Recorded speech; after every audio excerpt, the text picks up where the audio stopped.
través de un can, un perro entrenado para olfatear narcóticos, se marcó, como dicen en la jerga, se marcó, discúlpeme, unos bultos y unas maletas, y los acusados posteriormente impugnaron la evidencia obtenida alegando que ese registro había sido inconstitucional.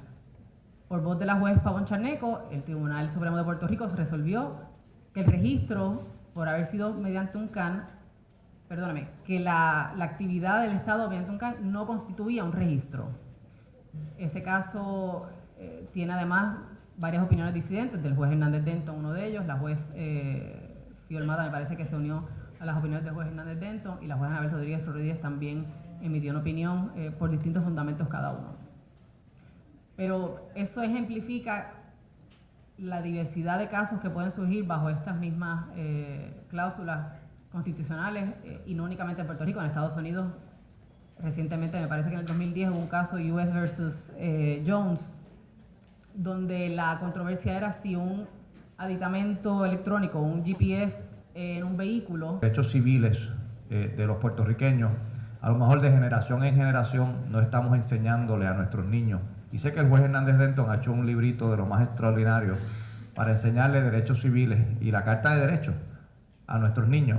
Le deseo la mejor de la suerte como juez, le agradezco mucho sus respuestas el día de hoy y le pido de favor que ese trabajo que comenzó, yo sé que hay varios jueces, no quiero dejar ninguno fuera, pero que desde el tribunal sí se puede seguir no solo atendiendo los casos, pero educando, en la medida que el juez sea una figura vista por nuestros jóvenes y nuestros niños como una persona que puede educar sobre derechos civiles. Me parece que es importante que ese legado, que a lo mejor el juez Fuster no pudo seguir después como ex juez, y que ciertamente los dos ex jueces presidentes, yo sé que lo han tenido muy presente, pero que a lo mejor ustedes de la judicatura, el tiempo extra que tenga, el tiempo libre que tenga, que asista a las escuelas, que ayude y que continúe esa batalla de enseñar a nuestros niños. Así que le deseo todo lo mejor en estos futuros años como juez del Tribunal Supremo.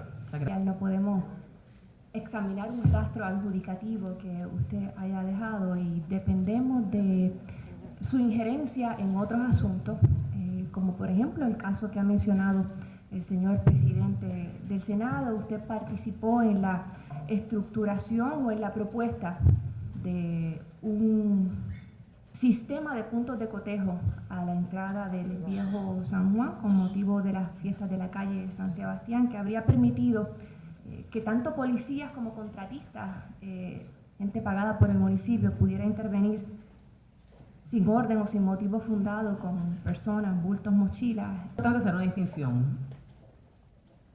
Yo he sido abogada del Estado, he sido abogada en la práctica privada, he sido abogada en el municipio de San Juan, y en todos y cada uno de esos trabajos he defendido vigorosamente la posición del cliente, irrespectivamente de que esté o no en acuerdo con ella.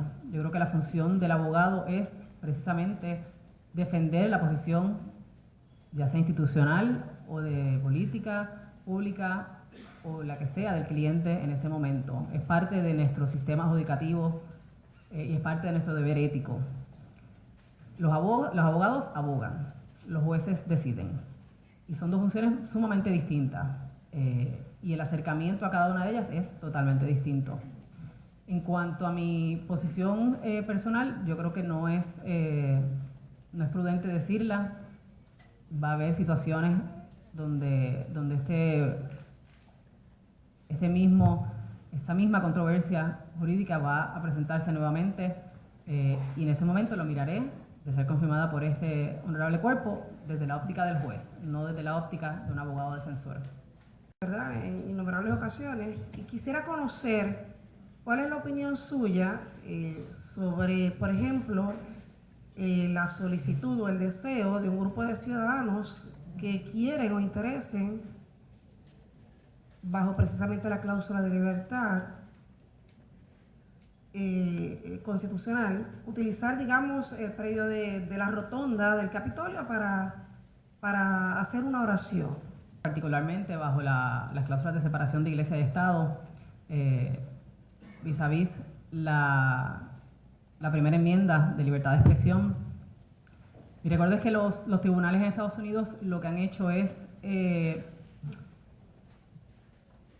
En casos en que, por ejemplo, si lo que se está hablando es una invocación al principio de alguna actividad y es algo que se ha hecho históricamente y que no está favoreciendo ninguna religión en particular, ningún grupo, en ocasiones se ha permitido. Hubo un caso también, y no recuerdo de qué estado, donde se hablaba de era una estatua de los 10 mandamientos y se determinó que en ese caso no se estaba favoreciendo ninguna religión, sino meramente era un espacio donde había múltiples símbolos de la historia de Estados Unidos y en ese caso... Esto de manera tal que el pueblo conozca más sobre su proceso judicial y garantizando siempre el acceso a los más desventajados. ¿Cómo podría el Tribunal Supremo allegarse más a los ciudadanos conforme a lo que se llama la participación ciudadana? Y la rama judicial tiene que ser activa en propulsar ese acceso, entender no solo en cuanto al acceso para que se puedan dar los procedimientos, sino entender claramente a todos los niveles de la rama judicial, desde el juez municipal, el juez de primera instancia, el juez del Tribunal de Apelaciones, que las decisiones afectan a la gente. Esas decisiones no son meramente posturas en papel, sino que tienen un efecto directo en los ciudadanos que acuden. Porque creo que debe ser enfatizado grandemente en este escenario en que estamos ahora describiéndonos. Un grandísimo privilegio y un honor, y soy muy consciente de la responsabilidad que recae sobre cualquier persona que está nominada a este puesto.